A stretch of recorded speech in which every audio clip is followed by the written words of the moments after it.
komedi itu satu-satunya hal yang makin dekat sama kenyataan, orang malah makin sebel. Dedi tuh punya spektrum yang terlalu luas malah. Kadang-kadang gue pun waktu tampil gue juga ngeri kayak aduh nih bener gak ya gitu.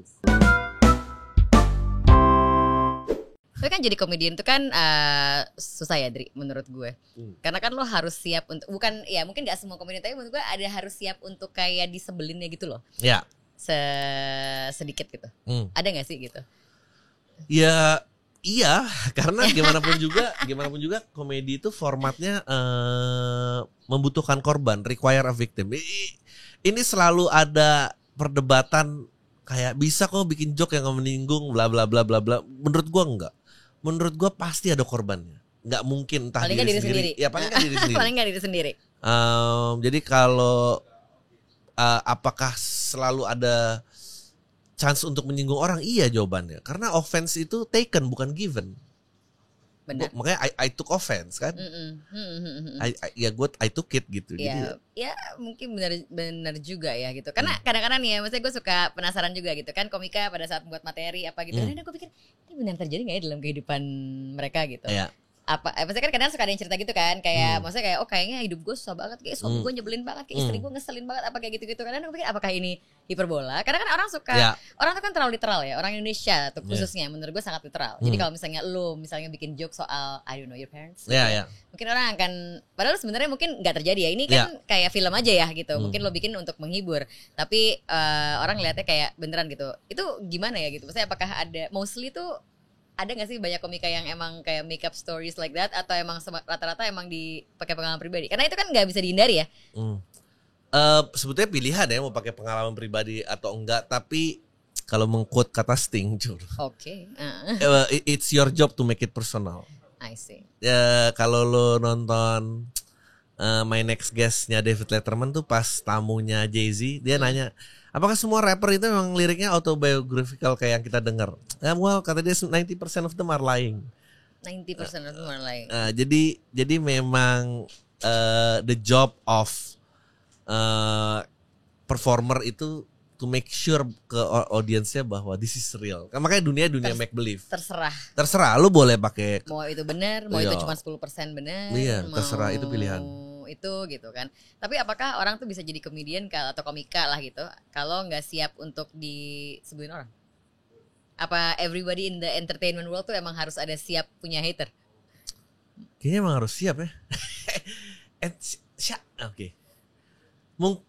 Tapi pasti komedi sih lebih parah dibanding yang lain. I think komedi, gue pernah bilang, komedi itu satu-satunya hal yang makin dekat sama kenyataan, orang malah makin sebel. Tapi film nggak dituntut seperti itu. Horor, another feeling kayak horor, drama apa nggak dituntut. Tapi kalau komedi, orang kesel, nggak tahu kenapa. Lo pernah kena somasi nggak sih? Enggak, belum. Nggak pernah. Belum, jangan ya. Jangan. Kayaknya sih, gue termasuk yang aman-aman aja kayaknya. Aman-aman aja. Kalau kayak berantem secara ini dengan sesama komika gitu, ada dan pernah? Enggak sih. Gua tuh paling justru biasanya gini. Kalau performing off air, itu nggak ada ketersinggungan karena semua within my grasp gitu. Semua misalnya gua sihir lah untuk setuju dengan gua. Jadi tidak ini. Nah, yang bikin tersinggung tuh biasanya when it's taken out of context. Oke. Jadi dia gini terus ngerekam, ditaruh di tempat lain, terus orang nggak nonton dalam keadaan siap mau menerima komedi. Apa ini gitu? Biasanya gitu sih. Oh, itu bukan cuma komedi kan? Ya. Agama, ya, politik gitu kan, semua when taken out of context menurut gue menjadi bahan untuk ya ketersinggungan itu gitu. Ya. Tapi kalau show tuh selalu nggak boleh ngerekam, gimana sih Dri? Sekarang sih kalau Emily sih udah amat. Nggak boleh. Oh, nggak boleh. Nggak boleh. Kalau Emily sih kayaknya Emily udah nggak boleh sih kayaknya. Gue pikir udah nggak apa-apa, ternyata enggak. Susah. Gue gini. Kami sih ngerasa sosial media itu ruang private karena ya kalau lu nggak suka konten gue, lu jangan follow gue. Tapi kan TikTok lu nggak follow, lu terpapar. Bingung kan jadinya. Jadi ruang publik tuh di mana gitu. Tapi kalau off air kan jelas ya, udah lu udah bayar, lu udah datang, lu siap gitu menerima ini memang datang gue mau nonton si artis ini, lu tahu artis ini ngomonginnya apa aja. Kalau kayak gitu-gitu sih gue nggak pernah terima sih. Yang biasanya tuh kalau TikTok tuh kaget. Kaget apa ini gitu? Kenapa lo ngomong kayak gini? Gue tuh pernah nonton show-nya siapa gue lupa lah ya. Pokoknya dia memulai dengan ya kalau stand up comedy show kayak gini tuh hanya untuk orang pintar. Karena cuma orang pintar yang akan mengerti bahwa ini adalah lelucon. Dan nggak, ya maksudnya nggak take it personally. Tapi kan maksud gue kalau kayak Emily aja ya, misalnya kita bikin coba, itu kan yang nonton kan rakyat ya gitu kan. Kayak banyak. Jadi maksudnya do you still agree? Do you agree apa enggak? Kayak tergantung tipe komedinya atau gimana ya? Susah banget jawab pertanyaan-pertanyaan lo. Ya Allah. Tapi bener kan? Ada ya kan ada komedi yang katanya emang buat orang pintar, tapi gue dipikir-pikir ya enggak. Gini, yang menyenangkan dari Emily adalah Emily menemukan kolamnya di mana sekarang tuh kalau lu masuk ke brandnya Emily, lu tahu komedi macam apa yang akan lu terima. So meaning semua udah dalam kesiapannya, the same understanding. Jadi Emily udah memiliki apa istilahnya branding itu gitu. Yang susah memang kalau tiba-tiba ngagetin orang sih. Yang berat tuh menurut gua yang kena sering banyak tuh acaranya Somasya Dedi tuh. Somasya Dedi tuh kayak yang nonton terlalu banyak dan banyak komedian-komedian yang akhirnya ya dia bisa bantu ngamanin dari UU ITE, tapi kalau dipukul orang di tengah jalan dia nggak bisa tanggung jawab. Nah, Dedi tuh punya spektrum yang terlalu luas malah. Kadang-kadang gue pun waktu tampil gue juga ngeri kayak aduh nih bener gak ya gitu. Lo kan pernah muncul juga kan? Pernah. Bisa sih kan? Iya gue udah nonton juga. Karena suami gue sangat fans sama apa namanya komedi Indonesia gitu. Tapi kan kalau Emily kan mostly ya dark lah ya. Iya. Tapi apa sih yang kategori dark tuh apa sih, orang ngomong gitu dark jokes? Apa sih sebenarnya kategori dark jokes tuh apa gitu? Dark jokes tuh sebetulnya kategori, jadi ada kategori blue berarti meaning semua porno lah gitu. Dewasa. Blue film gitu zaman dulu. Ya kita beberapa lah ada acara Blue Night apa itu berarti semuanya temanya adalah pornoisme. Oke. Dan kalau dark itu biasanya kayak death related gitu. Jadi yang dia lebih banyak di tempat-tempat tabu. Seperti apa? Kalau misalnya kayak di prostitusi itu masuknya blue atau dark? Kan lu punya juga kan konten tergantung kan konten yang apa sih dulu kayak tergantung sama prostitusinya ngapain. Oke. Kalau dia kesulitan bayar kos-kosannya dan harus menjual dirinya ke tempat yang mana itu dark. Itu dark. Tapi kalau misalnya kalau aksinya lagi dilakukan itu blue. Oke. Blue, dark, apa lagi? Sebetulnya kalau genre gitu banyak blue, dark, mungkin kayak ada lagi deadpan gitu. Si Dodi tuh deadpan. Dia very flat face dan dia cuma ngelempar. Saying things aja gitu. Ada lagi roasting, berarti itu nge-roast orang gitu. Roasting sih sebetulnya dulunya originalnya kalau di New York tuh kayak buat momen inaugurasi gitu. Jadi teman seangkatan.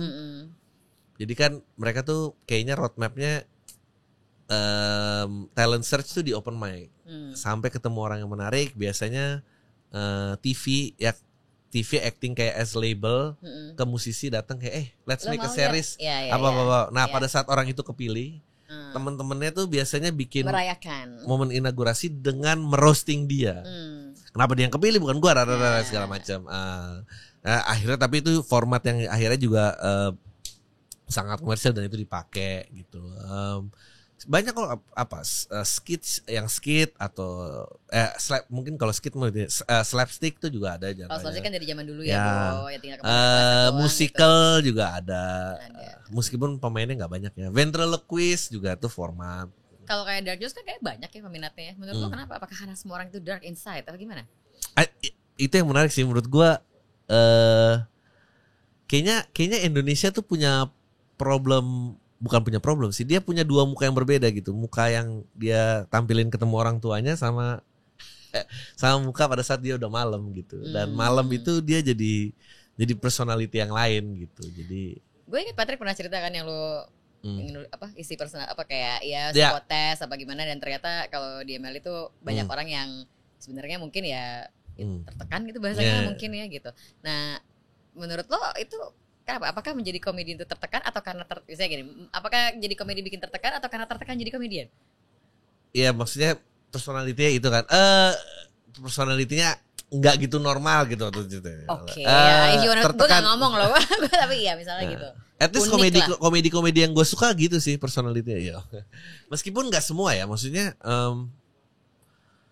Jerry Seinfeld di dokumenter dia cerita, enggak, gue anak komplek kok, gue di suburb, terus dia bilang, gue akan jauh lebih lucu nggak kalau orang tua gue bertengkar dan gue terlahir sebagai orang hitam. Ya mungkin aja, tapi gue nggak terlahir itu, this is what I have to work with gitu, dan dia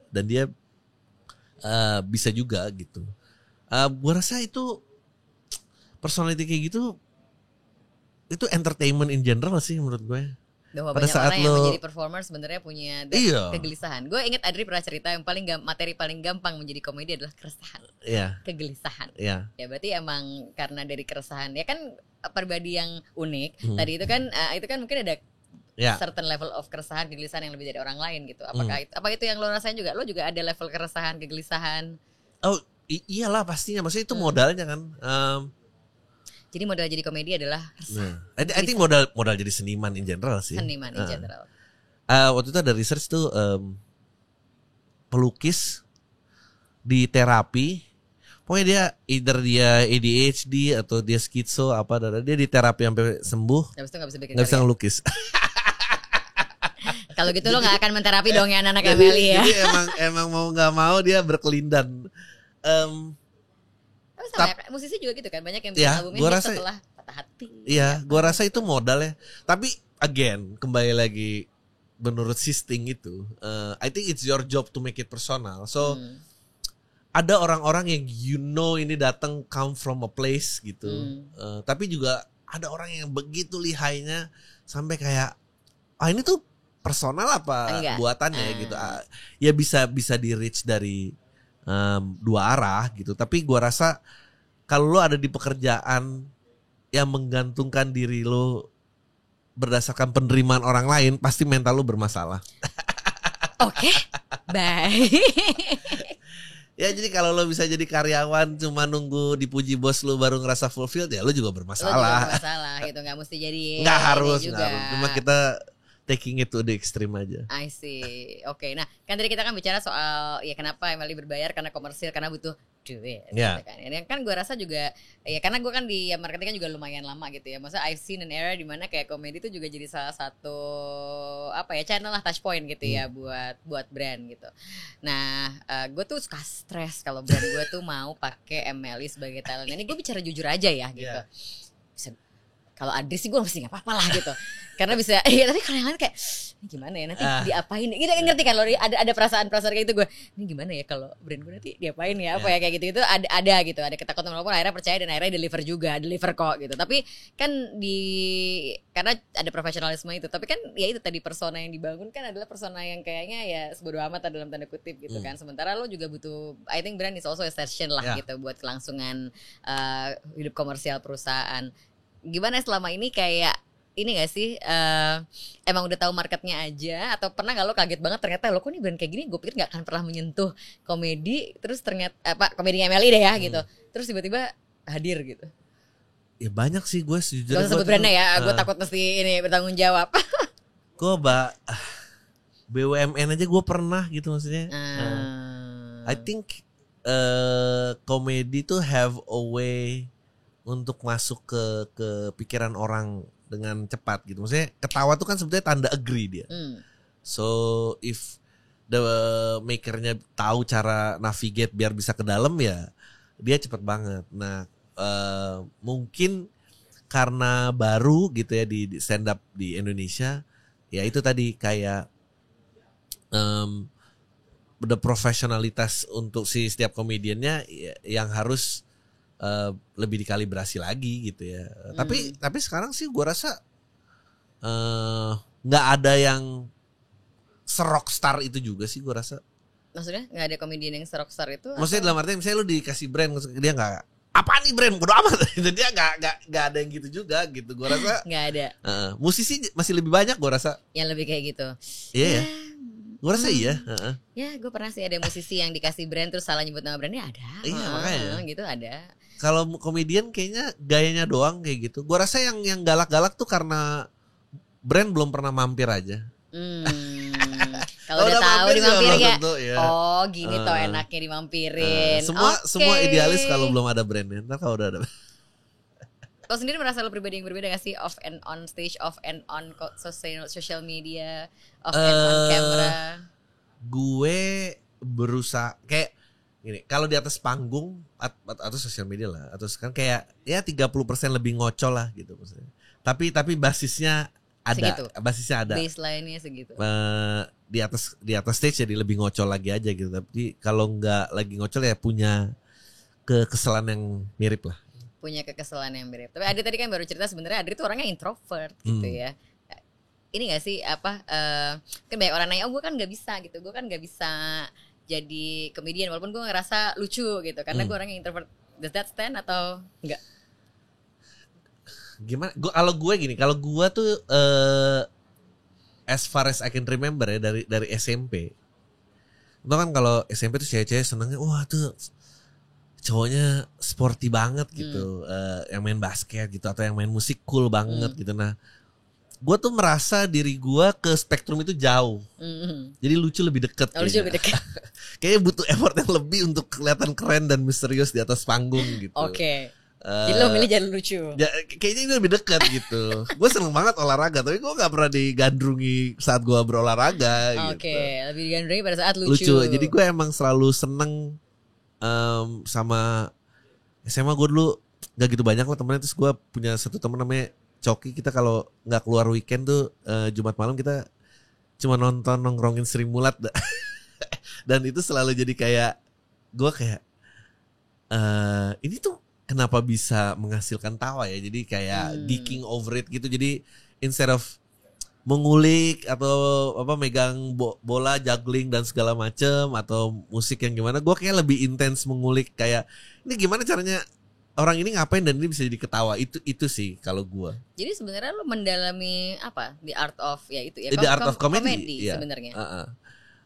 Di art of comedy. Jadi gue lebih penasaran bikin ini dibanding yang lain.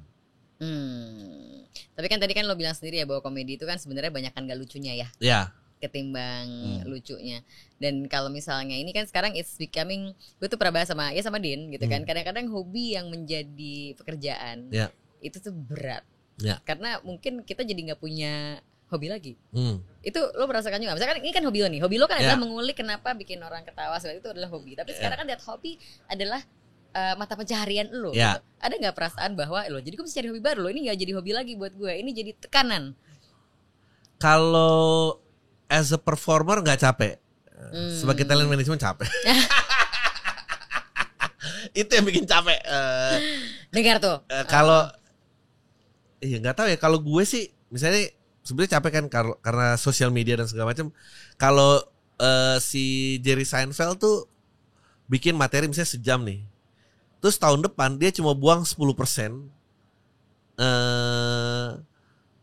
masukin 10% yang baru. So it would take him 10 years untuk ngeganti semua materi yang pernah ini. Jadi longevity of the material tuh panjang. Nah kalau sekarang karena konektivitas dan segala macam, lu perform special tour gini terus lu keluarin direct download atau ada di platform, udah lu harus burn. Kayak gue tampil di Somasi, udah buang pensiun 7. 7 udah gak bisa lo ulang lagi. Karena komedi tuh kayak horor ya, nggak ada yang mau nonton 2 kali kayak. Iya kayak gue udah tahu deh setannya keluar apa menarik ya. Ini beda sama drama atau beda sama musik, makin diulang-ulang tuh makin udah tahu siapa yang mati di situ juga tetap aja nangis lagi. So jadi kayak abis tour gini ntar kalau direct download udah keluar, ya udah gue scratch mulai dari awal lagi.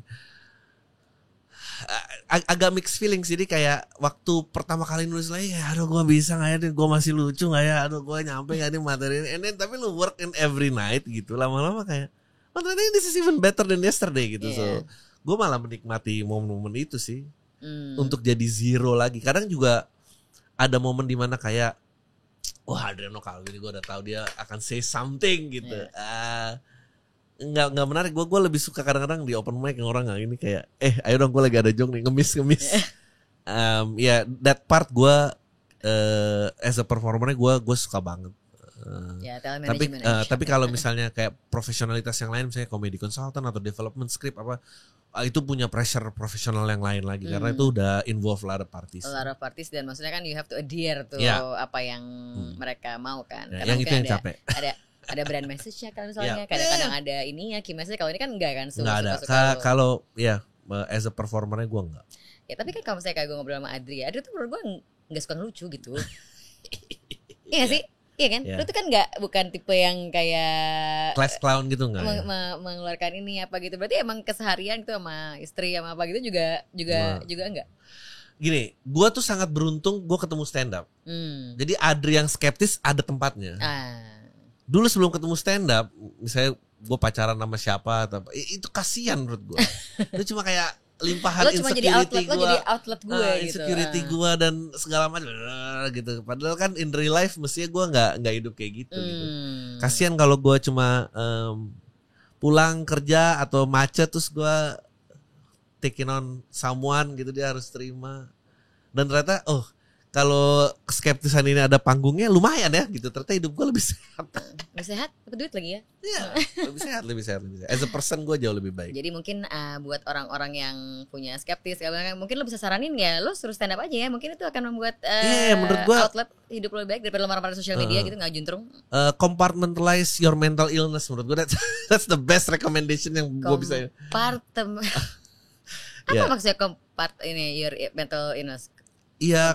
Ya udah di compartmentalize aja, ditaruh di kompartemen gitu. Maksudnya di kompartemen udah lu ini di on stage aja, misalnya lu dan di sosial media.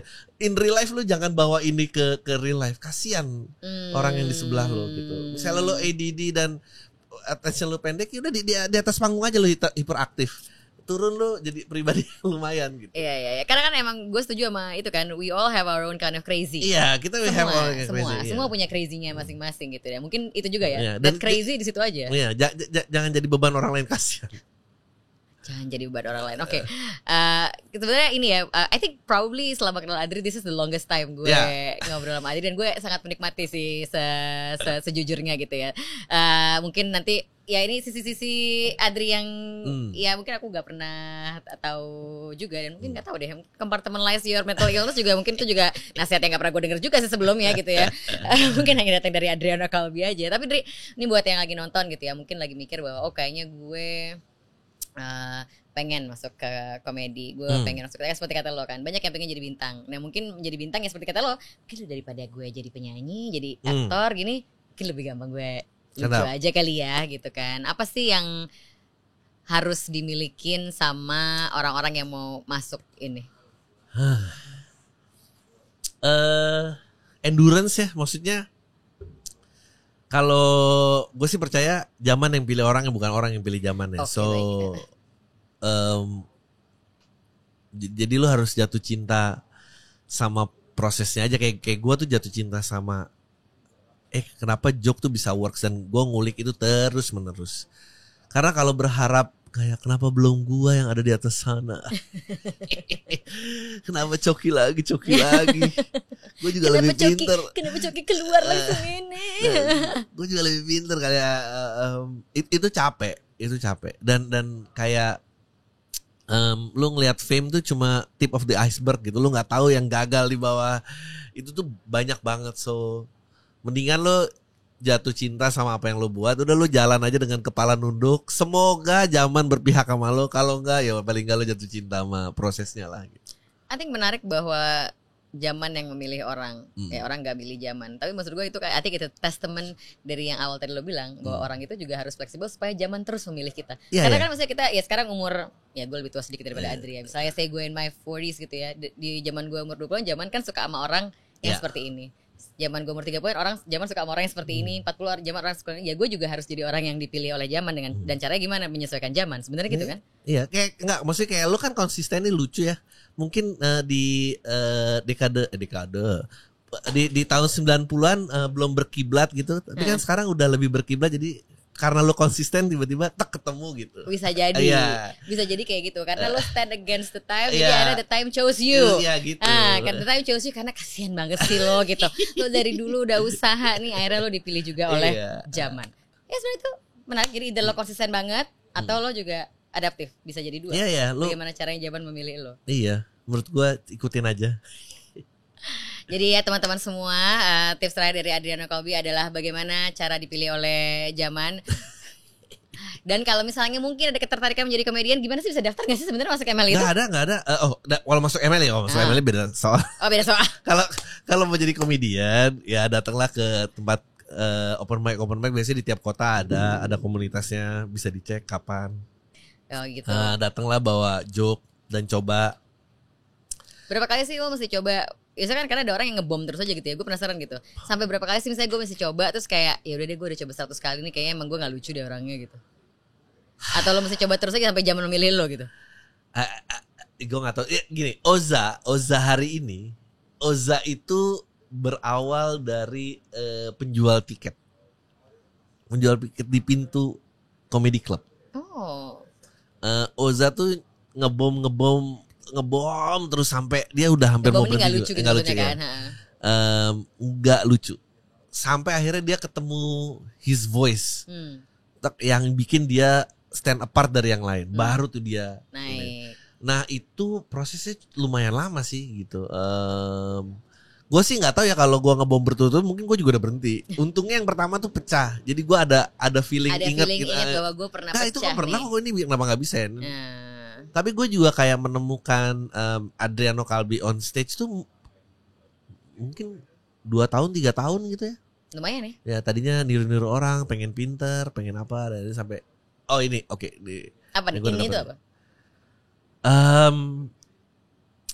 Gue sih sukanya